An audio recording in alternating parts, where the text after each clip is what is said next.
2024 లేదా 25లో డిగ్రీ లేదా బీటెక్ చదివారా? సాఫ్ట్‌వేర్ జాబ్ కోసం ఎదురు చూస్తున్నారా? అయితే కోడ్ జ్ఞాన్ 100 డేస్ కోర్సులో చేరండి. జాబ్ సాధించండి. నమస్తే, వెల్కమ్ టు సుమన్ టీవీ. నేను మీ యాంకర్ శ్రీ. ప్రస్తుతం మనతో పాటు ఉన్నారు వేదిక ఆస్ట్రాలజర్ ఉమా గారు. డిసెంబర్ 15 నుంచి 30వ తారీఖు వరకు ద్వాదశ రాశుల వారికి ఏ విధంగా ఉంటుంది, వీటి గురించి క్లియర్గా విశ్లేషణ ఇవ్వడానికి ఉమా గారు ఉన్నారు. అడిగి తెలుసుకునే ప్రయత్నం చేద్దాం. నమస్కారం ఉమా గారు. నమస్తే అమ్మా. డిసెంబర్ 15 తారీఖు నుంచి 30వ తారీఖు వరకు గ్రహ సంచారం ఏ విధంగా ఉంది ద్వాదశ రాశుల వారికి? డిసెంబర్ మాసంలో అనేక గ్రహ సంచారాలు అనేటువంటివి మారాయండి. అయితే మనం మాట్లాడుకునేటువంటి ప్రత్యేకించి 15వ తారీఖు దగ్గర నుంచి 30వ తారీఖు మధ్యలో కొన్ని గ్రహ సంచారాలు మారుతున్నాయమ్మా. డిసెంబర్ 17వ తారీఖున రవి అనేటువంటి ఆయన వృశ్చిక రాశిలోంచి ధనస్సు రాశిలోకి ప్రవేశించబోతున్నారు. 20వ తారీఖున శుక్రుడు అనేటువంటి ఆయన కూడా వృశ్చిక రాశిలోంచి ధనస్సు రాశిలోకి ప్రవేశించబోతున్నారు. చంద్రగ్రహ సంచారంతో కలిపి 3 గ్రహ సంచారాలు మారుతూ ఉన్నాయి. మిగతా గ్రహాలను మనం చూస్తే కనుక గురువు అనేటువంటి ఆయన యథావిధిగానే మిథున రాశిలో సంచారం చేయడం జరుగుతోంది డిసెంబర్ మాసం నుంచి.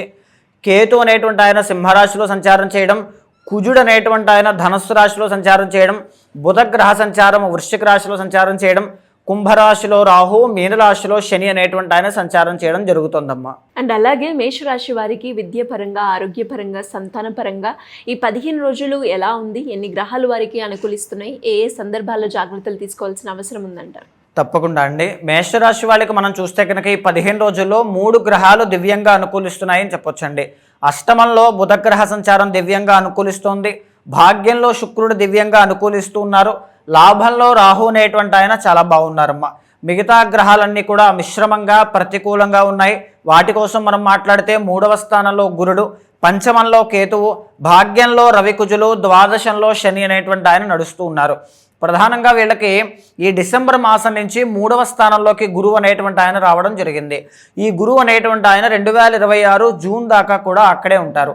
అయితే ప్రధానంగా ఏంటి, దీనివల్ల వచ్చే బెనిఫిట్ ఏంటి అంటే, మేషరాశి వాళ్ళు ఎవరైనా సరే విదేశాలు వెళ్ళాలి, విదేశాల్లో చదువుకోవాలి, అక్కడ స్థిరపడాలి, అక్కడికి వెళ్ళి టూర్స్ అండ్ ట్రిప్స్ కానీ ఇలాంటివి ఏమైనా ఉంటే కనుక ఖచ్చితంగా గురుడు 3వ స్థానంలోకి రావడం వల్ల అవన్నీ కూడా అనుకూలిస్తాయి అని చెప్పొచ్చండి. ఎలాంటి ప్రాబ్లం లేకుండా ముందుకు వెళ్తారు. అయితే సిబిలింగ్స్ వల్ల ఉన్నటువంటి తోడబుట్టిన వాళ్ళ వల్ల ఆర్థిక వివాదాలు అనేటువంటివి చూసే అవకాశాలు ఎక్కువగా ఉంటాయి. ఆ విషయంలో కాస్త జాగ్రత్తగా ఉండాలి. 3వ స్థానంలో గురుడు కాబట్టి రావాల్సిన డబ్బులు ఏదైనా పెండింగ్లో పడడం కానీ, ఆగిపోవడం కానీ ఇలాంటివన్నీ జరిగేటువంటి అవకాశం ఉంటుంది. ఖచ్చితంగా గురుబలాన్ని పెంచుకోవడం కోసం ప్రయత్నం చేయండి, శుభ ఫలితాలు అనేటువంటివి చూస్తారు. అయితే పంచమంలో కేతుగ్రహ సంచారం మేషరాశి వాళ్ళకి కనబడుతోందండి. దీనివల్ల సంతానపరంగా ఒడిదుడుకులు అనేటువంటివి కానీ, ప్రేమ వ్యవహారాల్లో కాస్త అపజయము అనేటువంటిది కానీ, డిస్కషన్స్ అనేటువంటివి, డిస్ట్రాక్షన్స్ అనేటువంటివి, ఈ అప్స్ అండ్ డౌన్స్ అనేటువంటివి కనబడుతూ ఉన్నాయమ్మా. ఆ విషయంలో కాస్త జాగ్రత్తగా ఉండాలి. ఒక నిర్ణయం తీసుకుని దాని మీదే స్టాండ్ అవ్వడం వల్ల, స్టిక్ అవ్వడం వల్ల మాత్రమే మీకు మంచి జరుగుతుందన్న విషయాన్ని బాగా గుర్తించండి. కేతు వల్ల ఏంటి అంటే అనేక రకాల నిర్ణయాలు, అనేక రకాల మాటలు, మీ నడవడికలో ఉండేటువంటి చేంజెస్ వల్ల కాస్త ఒడిదుడుకులు అనేటువంటివి రిలేషన్ పరంగా చూసే అవకాశం ఉంటుంది కాబట్టి జాగ్రత్త పడాలండి. అయితే ప్రధానంగా అష్టమంలో బుధుడు అనేటువంటి ఆయన వీళ్ళకి చాలా బాగున్నారమ్మా. బంధువులతో ఉండేటువంటి తగువులు కానీ, శత్రు సమస్యలు కానీ, వివాదాలు కానీ, కలహాలు కానీ అవన్నీ కూడా తొలగిపోతాయి అని చెప్పొచ్చండి. ఈవెన్ 3వ స్థాన అధిపతి అష్టమంలో యోగిస్తున్నారు కాబట్టి వ్యాపార రంగంలో దినదిన అభివృద్ధి అనేటువంటిది కానీ, లాభాలు అనేటువంటివి కానీ, విజయాలు అనేటువంటివి కానీ 15 రోజుల్లో చాలా బాగుంటాయండి. మీ యొక్క తెలివితేటల వల్ల, మీ యొక్క సమయస్ఫూర్తి వల్ల అనుకోని విజయాలన్నీ కూడా మిమ్మల్ని వరిస్తాయి అని చెప్పొచ్చమ్మా. బుధుడు బాగున్నారు కాబట్టి స్టాక్ మార్కెట్ కానీ, షేర్ మార్కెట్ కానీ, ట్రేడింగ్ కానీ చేసేటువంటి వాళ్ళకి కూడా అద్భుతమైనటువంటి విజయాలు ఈ 15 నుంచి 30వ తారీఖు మధ్యలో జరుగుతాయి. కానీ గురువు అనేటువంటి ఆయన బాగాలేదు కాబట్టి రిస్క్ తీసుకోకుండా సేఫ్ గేమ్ ఆడడం చాలా ఇంపార్టెంట్ అండి. ఇకపోతే భాగ్యస్థానంలో 9వ స్థానంలో రవి, శుక్ర, కుజ 3 ప్లానెట్స్ ఉన్నాయండి. ఈ మూడిట్లో శుక్రుడు అనేటువంటి ఆయన చాలా బాగా యోగిస్తూ ఉంటే, రవి కుజులు ఇద్దరు కూడా మిశ్రమంగా అనుకూలిస్తూ ఉన్నారు. రవి అనేటువంటి ఆయన ఎవరండి, వీళ్ళకి పంచమాధిపతి. అంటే దీనివల్ల ఏం జరుగుతుంది అంటే, ముఖ్యమైన నిర్ణయాలు ఏదైనా సరే ఈ 15 రోజుల్లో ఒక కొలిక్కి రావడం కానీ, లేదు అనుకుంటే భాగ్యంలో రవి కాబట్టి అనుకోని విధంగా, ఎక్స్పెక్ట్ చేయని విధంగా ఏదైనా ఒక గుడ్ న్యూస్ జరగడం కానీ, ఏదైనా డబ్బు రావడం కానీ, లేకపోతే ఈ యొక్క సినీ నాటక కళారంగాలు కానీ, నృత్య గీత వాద్యాది రంగాలు కానీ, AI, virtual reality, women clothing, boutiques ఇలాంటి ఫీల్డ్స్లో వర్క్ చేసేటువంటి వాళ్ళకి, వ్యవహారం చేసేటువంటి వాళ్ళకి అనుకోని విజయాలు, జన ఆదరణ, అవకాశాలు చాలా బాగుంటాయమ్మా. కుజుడు కూడా ఇక్కడ మిశ్రమంగా యోగిస్తున్నారని మనం చెప్పుకున్నాం కదా.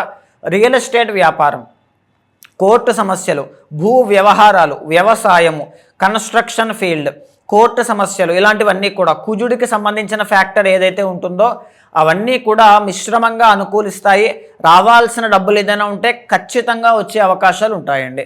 ఈవెన్ 9వ స్థానంలో రవి కూడా అనుకూలిస్తున్నారు కాబట్టి రాజకీయాలు, ఎవరైతే మేషరాశి వాళ్ళు రాజకీయ పరంగా ఉంటారో వాళ్ళకి చాలా బాగుంటుంది.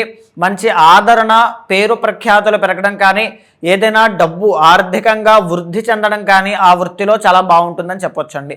ఉద్యోగ ప్రయత్నాలు ఎవరైనా చేస్తున్నా వచ్చే మాసం మరింత బాగున్నా ఈ 15 రోజుల్లో మిశ్రమంగా పనికి తగినటువంటి ప్రతిఫలాలు, కష్టే ఫలిహ అన్నట్టుగా కష్టపడిన దానికి తప్పకుండా ప్రతిఫలం అనేటువంటిది చూస్తారమ్మా. ఇకపోతే లాభంలో రాహు అనేటువంటి ఆయన అనుకూలిస్తూ ఉన్నారండి.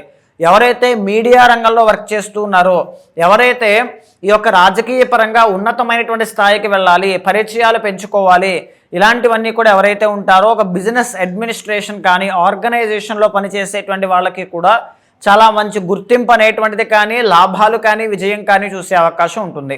ఇకపోతే అమ్మా 12వ స్థానంలో శని అనేటువంటి ఆయన నడుస్తూ ఉన్నారు. ఈయన యొక్క ప్రభావం చాలా హైలీ ఉంటుందండి.